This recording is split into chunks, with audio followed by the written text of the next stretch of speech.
अस्सलाम वालेकुम नाजरीन। पाकिस्तान 28 सालों में दूसरी बार होम टेस्ट में ऑल पेस अटैक खेलने के लिए तैयार है। Front line spinner Abrar Ahmed को शाहीन्स की जानिब से खेलने के लिए रिहा कर दिया गया।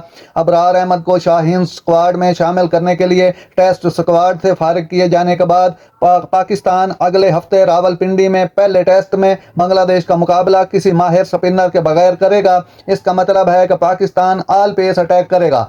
नसीम शाह की 1 साल बाद टेस्ट टीम में वापसी के साथ अटैक को तकवीत मिलेगी, जिसमें शाहीन शाह अफरीदी भी शामिल हैं। खुर्रम शहजाद और मीर हमजा, जिन्होंने ऑस्ट्रेलिया में पाकिस्तान के आखिरी टेस्ट असाइनमेंट के दौरान बाज़ औक़ात मुतासर किया था, और मोहम्मद अली स्क्वाड में दूसरे तेज गेंदबाज हैं। आमिर जमाल अगरचे पहले टेस्ट के लिए दस्तयाब होने का इम्कान नहीं है।